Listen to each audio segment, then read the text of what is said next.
자, 오늘 우리에게 주신 하나님의 말씀 함께 보도록 하겠습니다. 출애굽기 15장 22절에서 26절 말씀, 구약 성경 105쪽쯤 됩니다. 출애굽기 15장 22절에서 26절입니다.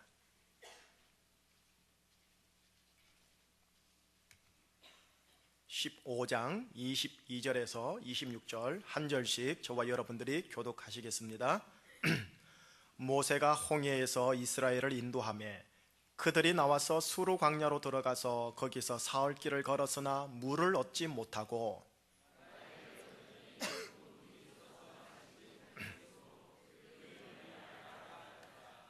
백성이 모세에게 원망하여 이르되 우리가 무엇을 마실까 하매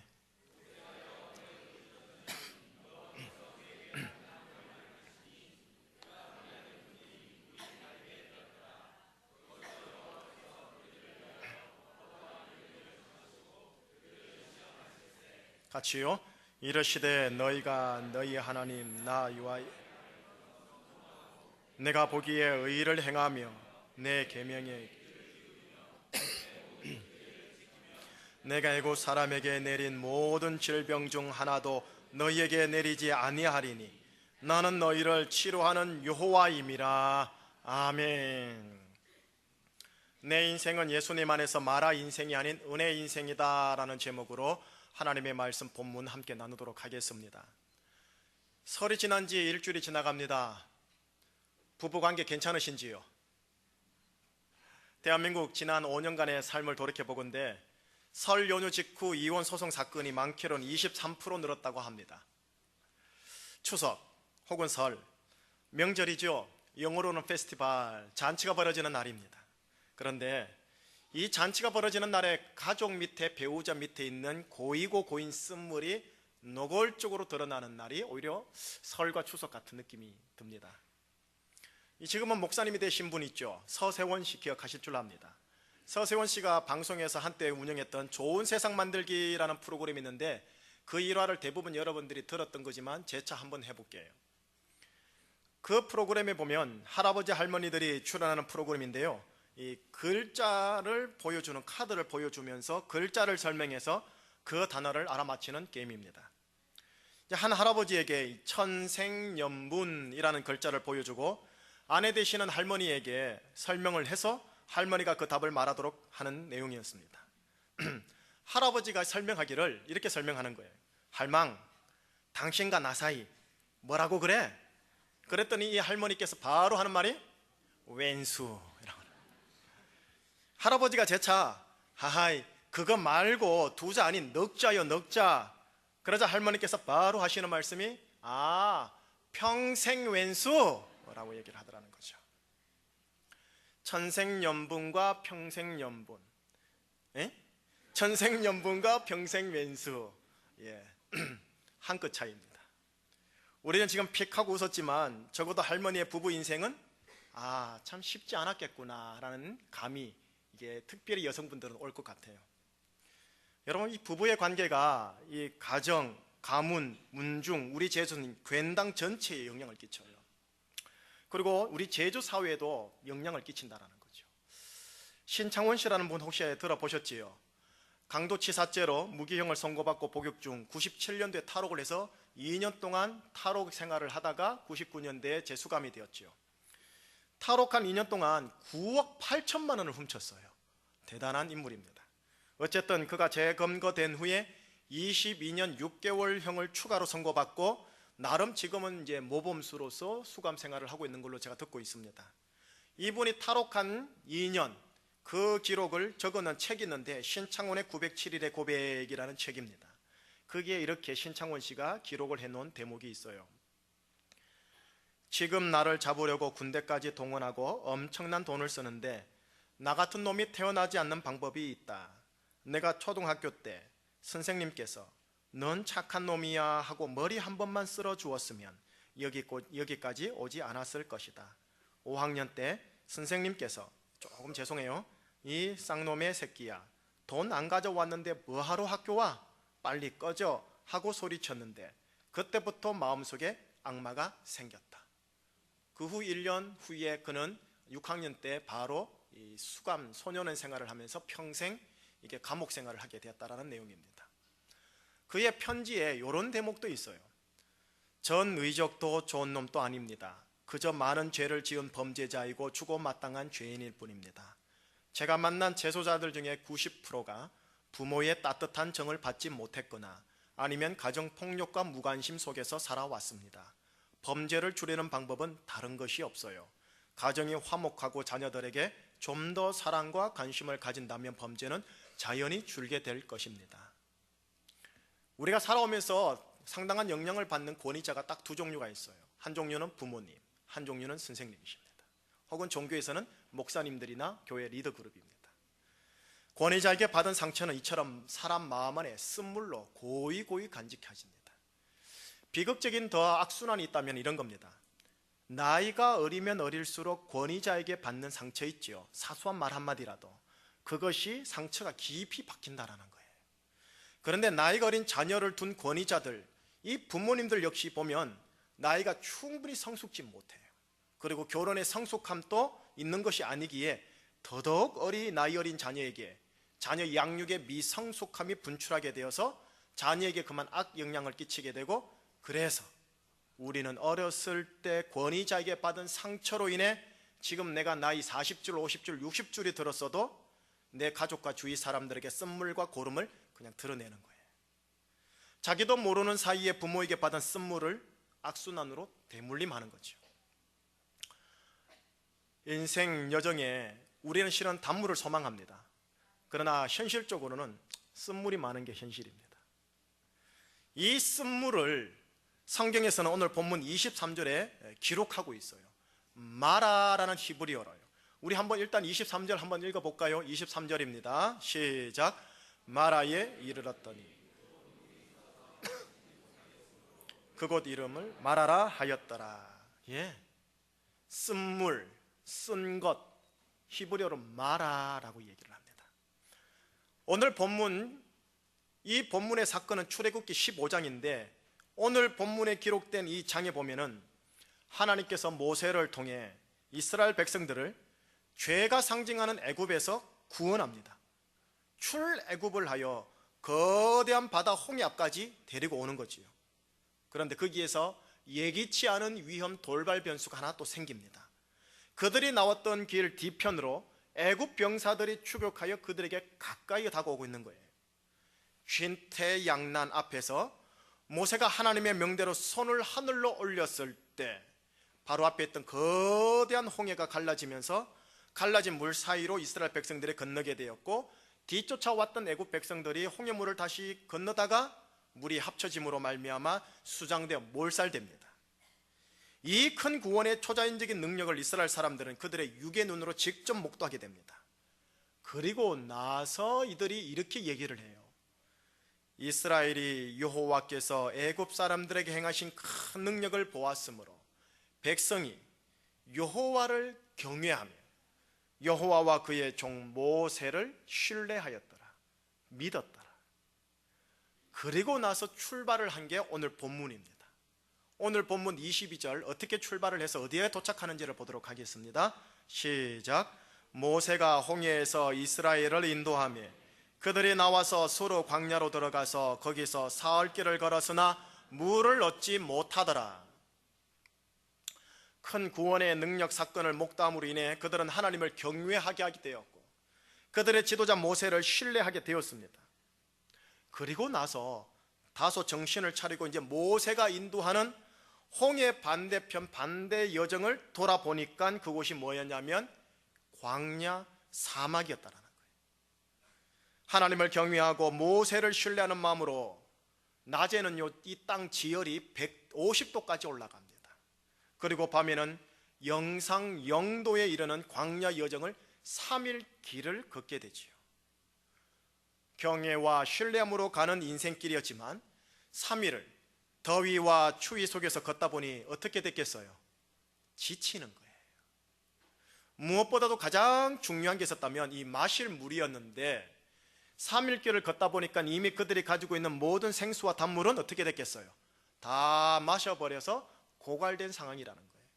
바로 그 찰나에 마라라는 지역에 도착합니다. 멀리서 물을 보니 물이 보이는 거예요. 마실 물을 찾았어 하고 희망을 가지고 물 있는 곳으로 갔는데 물은 물인데 마실 수 없었던 쓴물이었던 거예요. 어르신들, 자녀들, 아기들 다 데리고 힘겹게 광야 3일길을 왔는데 찾은 것이라고는 마실 수 없는 쓴물이었다라는 겁니다.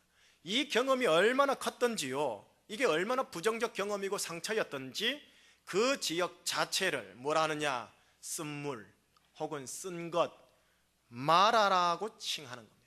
그게 방금 전에 읽었었던 23절 말씀이었던 거예요. 마라에 이르렀더니 그곳 물이 있어서 마시지 못하겠으므로 그 이름을 마라라 하였더라. 여러분, 3일 전 하나님의 놀라운 구원의 사건을 경험하였죠. 그래서 하나님을 경외하게 되었고 지도자 모세를 신뢰하게 되어서 이곳까지 어찌하여 왔건만 당장 마실 물이 없음으로 인해 나와 자녀들의 생존에 문제가 생기니까 그들이 취한 자연스러운 행동이 무엇이었을까요? 24절입니다. 함께 24절 이언에 읽어보겠습니다. 백성이 모세에게 원망하여 이르되 우리가 무엇을 마실까 하매. 당연히 모세에게 원망이 나올 수밖에 없었을 겁니다. 3일 전 애굽 병사들과 거대한 홍해로부터의 구원을 친히 목도했다 할지라도 당장 마실 물이 없고 있는 물이라고는 쓴 물이니 그 마음에서 입으로 나오는 입술의 말들도 쓴 물일 수밖에 없는 거예요. 마라. 이 단어는 실은 또 다른 곳에서도 나옵니다. 먼 훗날 한 여인이 나오는데 나오미라는 여인이 있습니다. 그 나오미가 온 가족들과 더불어서 고향에 가뭄이 들어서 고향을 등지고 낯선 이방 땅으로 가게 되어서 살게 되었습니다. 그 낯선 곳에서 사랑하는 남편을 잃습니다. 객사지요. 그리고 장성한 두 아들도 잃습니다. 가졌다 생각한 모든 것을 잃고 그녀는 고향으로 터벅터벅 가게 됩니다. 그때 고향 사람들이 이 나오미가 돌아온다고 이렇게 말할 때 그 여인은 자신의 이름을 스스로요, 나는 마라다라고 얘기를 합니다. 그 본문 룻기 1장 20절인데 자막을 통해서 잠시 한번 읽어보도록 하겠습니다. 시작. 나오미가 그들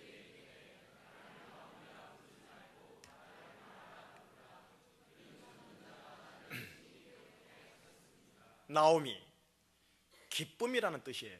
기쁨. 자신의 인생이 기쁨의 인생으로 풀어줄 줄 알고 받은 인생의 그 이름이었는데 현실은 쓴물 같은 인생이다 느껴졌기에 자기 스스로 뭐라고 그래요? 나는 마라다라고 스스로 칭하는 겁니다. 또 전능자 하나님이라는 분께서 자신의 인생을 심히 괴롭혀 이렇게 되었다라고 느껴지는 겁니다.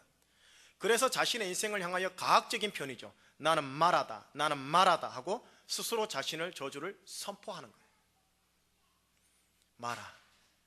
마라 하면은 진짜 인생 말아 먹습니다. 비슷하네요. 그러니까 한국말이랑. 어쨌든 여러분, 이게 마라입니다. 전능자 하나님을 섬겼다 싶어 이곳까지 왔는데 단물은커녕 쓴물이 있는 것 같을 때 우리는 하나님이라는 권위자에게 상처를 받았다고 말하고 자신이나 타인이나 하늘에 대하여 저주를 선포합니다. 내 인생을 향하여 나는 말아야 하고 한탄합니다. 내 가정, 내 남편, 내 아내, 내 시댁, 내 친정 식구, 형제, 자매들, 심지어는 교회까지 모두가 나에겐 말아야라고 얘기를 합니다. 우리가 사는 직장, 사업터, 사랑하는 우리 제주도조차도 나에겐 말아야라고는 이 말아야 언어와 감정과 생각들이 계속 올라옵니다. 그래서 내 인생, 내 이름 석자도 말아야 하면서 가학하는지도 모르겠어요. 불로 심판하는 하나님이 더 큰 저주를 내릴까봐 하나님을 향해서는 차마 저 마라 같은 하나님 하고 말은 못하고 무서우니까 교회 예배당 주일을 떠나지 못해 오늘 이렇게 예배 드리러 온 마라 같은 마음을 가진 분이 혹시 있을까 저도 생각이 듭니다. 그런 분들에게 오늘 이 강대상에서 목사가 이렇게 선포를 했다 합시다. 여러분, 그런 마음 가지시면 안 돼요. 그런 신성 모독하는 성도들이 되시면 안 돼요. 그러니까 하나님이 안 풀어주는 거지요 라고 제가 율법적으로 권면하라고 오늘 본문을 선포하는 게 아닙니다. 율법의 하나님을 소개하려고 하는 게 아닙니다. 비록 구약에 있는 율법의 하나님의 모습으로 드러나는 하나님이지만 오늘 본문 속에서 은혜의 하나님을 소개하려고 하는 겁니다.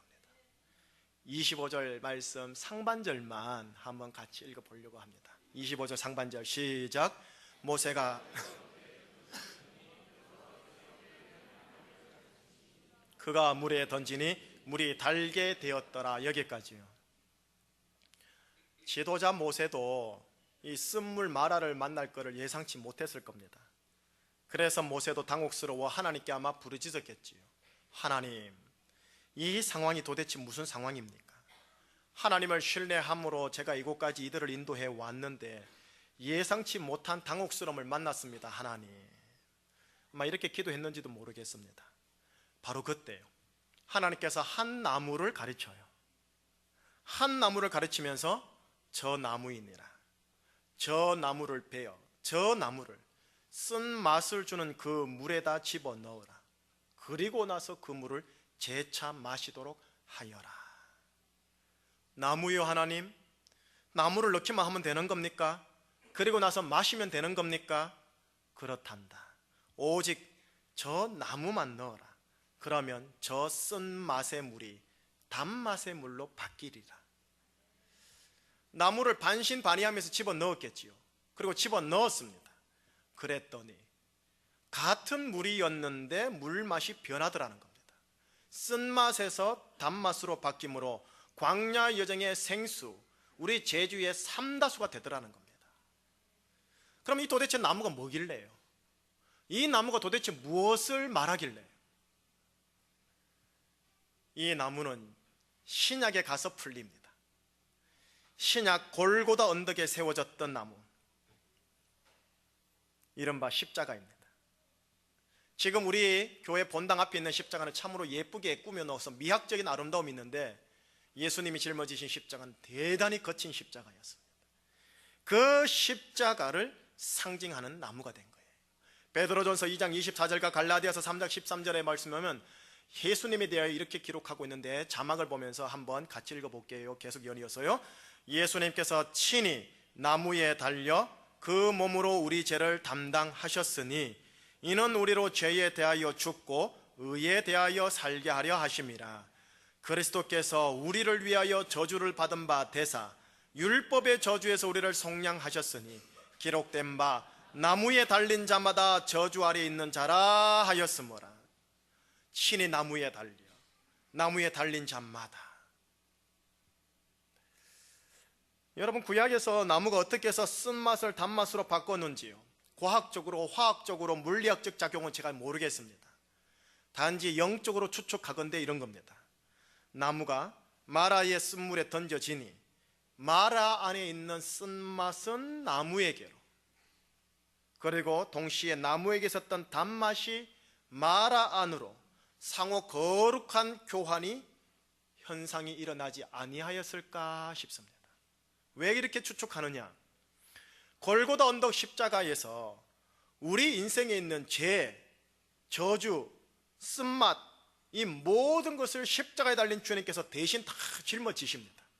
반면 주님의 의, 거룩, 은혜, 온전케 함은 우리에게 전이되는 상호 거룩한 교환이 일어나기 때문입니다.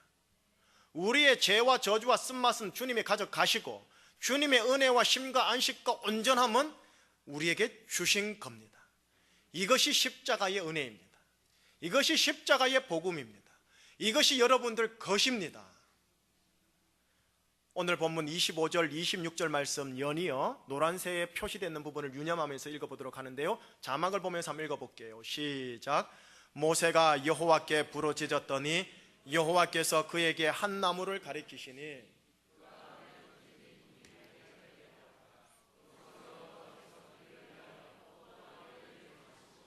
그들을 시험하실세 이르시되 너희가 너희 하나님 나 여호와의 말을 들어 순종하고 내가 보기에 의를 행하며 내 계명에 귀를 기울이며 내 모든 규례를 지키면 내가 애굽 사람에게 내린 모든 질병 중 하나도 너희에게 내리지 아니하리니 나는 너희를 치료하는 여호와임이라. 쓴맛의 물을 단맛의 물에 만들어 놓고 이렇게 말합니다. 내가 너희를 이제 시험하겠다. 율례와 법대를 정하고 주겠다. 순종하면 치료의 하나님으로 내가 너희에게 다가가리라. 이 내용입니다. 하나님은 그들을 시험하신다고 하였습니다. 하나님의 말씀을 들어 온전히 순종하여 의를 행하고 규례를 지키면 그냥 쓴맛의 물을 단맛의 물로 막 바꾸는 정도가 아니라 치료하는 하나님으로 내가 너희의 인생 속에 들어가고 간섭하겠다라고 합니다. 그런데 문제가 생겼어요. 구약 전체를 보고 이스라엘 백성 전체의 역사를 보니 여기에서 실패하는 겁니다. 구약은 실패한 역사를 보여줍니다. 그래서 치료하는 하나님을 경험하지를 못합니다. 그런데 문제는 뭐냐? 바로 우리들도 구약 이스라엘 백성과 동일한 인생이라는 겁니다. 우리가 아무리 용을 쓴다 할지라도 하나님의 시험과 율법의 온전한 계명에 순종하며 완벽함이 이르지 못하는, 그래서 치료의 하나님을 경험할 수 없는 제약 조건이 있다는 겁니다. 그러나 하나님이 신약을 통하여 우리에게 복음을 주셨는데 이런 내용입니다. 예수님이 바로 이 땅에 내려와서 우리와 나를 대신하여 우리 가정과 가문과 괜당을 대표하시는 분이 되셨다는 거예요. 히브리서에는 나를 대신하고 나를 대표하는 예수님에 대하여 이렇게 기록되어 있습니다. 히브리서 말씀 자막에 있는 것 같이 보겠습니다. 그가 시험을 받아 고난을 당하셨은즉 시험 받는 자들을 능히 도우실 수 있느니라. 우리에게 있는 대제사장 예수님은 우리의 연약함을 동정하지 못하실 리가 아니요 모든 일에 우리와 똑같이 시험을 받으시니로되 죄는 없으시니라. 우리를 대표하고 우리를 대신하는 예수님께서 시험을 받으셨습니다. 고난을 당하셨습니다. 그런데 죄는 없으셨다고 판명이 됐습니다. 다시 말하면 하나님의 계명과 규례를 온전히 지키셨다는 겁니다. 바로 이 예수 그리스도로 인하여 이제 우리에게 다가오시는 하나님 아버지는 징책하고 저주하고 흉내하고 공포스럽게 만드는 율법의 하나님이 아니라 은혜와 치료의 하나님으로 나에게, 우리에게, 우리 가정에게 다가오시겠다라는 약속인 겁니다. 내 인생에 마라의 쓴물은 현실적으로 항상 있습니다. 애굽 노예 생활에서 구원받은 이스라엘 백성들, 홍해가 갈라지는 기적과 대적 원수인 애국 군사까지 수장되는 큰 구원의 초자연적 사건을 보았음에도 불구하고 그 직후에 만난 게 뭐였지요? 마라의 쓴물 광야 여정이었습니다.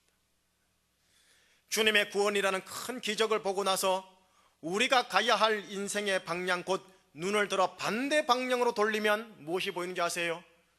광야 사막이 보입니다. 오늘 예배를 드리고 축도를 마치하고 저거 인사를 하고 집에 가시면 월, 화, 수, 목, 금, 토의 인생이 뭐라고요? 광야라는 겁니다. 성경에는 우리에게 광야의 여정과 마라의 쓴물이 없다고 하지는 않습니다. 단지 하나님께서는 마라를 만날 때마다 한 나무를 생각하고 그 나무를 그 물에다가 집어넣으라고만 합니다. 마라의 쓴물이 올라오는 내 생각 속에, 정서 속에 십자가 나무 하나를 집어넣으라고 합니다. 마라의 쓴물과 같은 내 가족의 관계 속에, 사건 속에 십자가 나무 하나 그 속에 집어넣으라고 하는 겁니다. 우리가 짊어져야 할 사명의 십자가, 희생의 십자가, 그거 말고요, 예수님께서 대신 짊어지신 은혜의 십자가 나무를 적용하고 선포하라는 겁니다.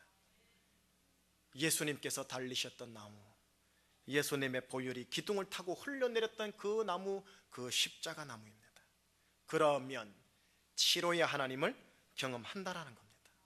쓴맛을 내는 물이 십자가의 은혜로 인해 단맛을 내는 물로 바뀐다라는 겁니다. 평생 왼수의 관계가 주님 짊어지신 십자가의 은혜로 인하여 천생연분으로 바뀐다라는 겁니다. 현실적으로는 불가능하겠지만, 또한 권위자에 대한 상처와 실망과 분노를 가진 자들이 십자가의 은혜로 예전에 그 권위자들의 부족함을 있는 그대로 인정하면서 아버지여, 저들의 죄를 용서하소서, 저들의 하는 짓을 알지 못함이니다라고 축복하고 용서하는 기도를 하게 되면서 권위에 대한 부정적인 악순환의 고리가 끊겨진다라는 겁니다. 이 치료의 하나님을 경험하는 것, 바로 십자가의 은혜에서 시작됩니다. 예수님의 은혜입니다. 예수님 안에서 구원받았다고 생각돼서 이 예배당에 나왔지만 여전히 현실은 마라이시지요. 여전히 내 속에서 예수를 믿고 있고 감사를 선포하려고 하지만 원망이 올라오시지요. 그러나 재차 여러분들에게 복음을 함께 나누고 함께 선포하겠습니다. 예수님의 은혜, 곧 십자가 은혜가 여러분들에게 있고, 십자가의 은혜로 말미암아 상호 거룩한 교환이 일어나서 여러분들의 죄, 상처, 쓴맛은 예수님이 다 짊어지셨습니다. 대신 예수님의 평화, 온전케 함, 쉼, 평강, 은혜가 이미 여러분들 것입니다. 그러니 예수님의 은혜, 십자가의 은혜가 나에게 있다고 믿음으로 선포하는 것만 남은 겁니다. 이것이 마라에다가 나무를 집어넣는 행위예요. 예수님의 은혜, 십자가의 은혜가 나에게 있다. 여러분, 하나님께서는 예수님 안에 있는 여러분들을 더 이상 마라로 보지 않습니다. 여러분들은 거울을 보면서 나는 마라야 마라야, 화장을 하면서 마라야 마라야, 그러니 화장이 안 붙지, 이래 하실지 모르겠지만 하나님의 눈에는 아니라는 거예요. 예수님의 피값으로 온 세상보다 더 귀한 영혼이라는 겁니다. 마라로 인도하시는 이해할 수 없는 하나님, 허나 그분은 곧 치료하시는 하나님이십니다. 마라와 치료 두 사이에 뭐가 있느냐? 예수님의 십자가의 은혜가 있습니다. 이렇게 한번, 죄송하지만 서로를 향해 축복합니다. 당신 인생은 마라가 아닙니다. 은혜 인생입니다. 시작. 발음 잘하세요. 미라가 됩니다. 미라. 마라입니다. 마라. 물론 마라 되면 뼈가 삭아서 미라가 될 수도 있겠지요. 자, 이제 저를 따라 함께 복음을 선포해 볼게요. 내 인생은 마라 인생이 아닌 예수님으로 인해 은혜 인생이다. 조금 힘드시겠지만 따라해 주세요. 내 남편도 조금 줄어듭니다. 은혜 인생이다. 내 자녀도 은혜 인생이다. 마지막, 우리 제주도 은혜의 섬이다. 아멘. 이것을 선포하는 광야 여정 가시라는 겁니다. 마라를 자꾸 생각하는 내 생각 속에 이 선포를 계속 집어넣는 겁니다. 십자가 연애를 주신 예수님을 생각하십시오. 그 예수님은 십자가를 통해 우리에게 구원과 승리를 주신 분입니다. 십자가를 통해 우리의 적들, 대적들, 원수들에게 승리하셨습니다. 십자가에서 우리의 부족과 가난함과 결핍은 이미 다 제거하셨습니다. 십자가를 통해 우리의 죄를 완전히 과거, 현재, 미래의 모든 죄까지 도말해 버렸습니다. 예수님과 그분이 주신 십자가의 은혜가 우리 생각 속에 계속 집어넣어지면 우리의 마라 같은 생각과 관계와 삶의 이 쓴맛은 조금씩 단맛으로 바뀌면서 결국은 치료의 은혜까지 임하게 되는 겁니다. 그리고 그것을 흘려보내는 인생이 됩니다. 이 인생을 일컬어 은혜 인생 예배자라고라는 겁니다. 저는 여러분들을 가정으로 예배자로 파송합니다. 설거지하는 예배자로 파송합니다. 남편을 축복하는 예배자로 파송합니다. 부모님을 축복하는 예배자로 파송합니다. 여러분들의 괜당을 축복하는 예배자로 파송합니다. 이게 예배입니다. 여러분들의 인생은 무슨 인생이라고요? 마라 인생? 마라 인생? 은혜 인생. 누구 때문에요? 예수님 때문에. 예수님이 십자가 짊어지신 그 은혜 때문에. 이 예수님의 은혜와 십자가의 은혜가 여러분들에게 있습니다. 이 은혜로 말미암아 쓴맛의 인생, 단맛의 인생으로 가정의 치료의 역사가 있으시길 주의 이름으로 축원합니다. 기도하시겠습니다. 예수님의 십자가의 은혜로 마라 인생이 아닌 은혜 인생으로 이미 선포해 주신 하나님 감사합니다. 사랑하는 우리 성도님들, 예수님의 피값으로 속량받고 구속받고 대속받은 자들입니다. 마라 인생으로 살면 예수님의 눈물에 피눈물 나게 하는 것인데, 주님, 은혜 인생으로 살아갈 수 있도록 믿음으로 선포할 수 있는 믿음을 부어 주시옵소서. 은혜 인생임을 선포합니다. 은혜 인생임을 축복합니다. 이들의 삶이, 이들의 생각이, 이들의 삶의 리듬과 책임감과 생활 습성이 은혜 인생 되게 하여 주시옵소서. 예수 그리스도 이름으로 축복하며 기도합니다. 아멘.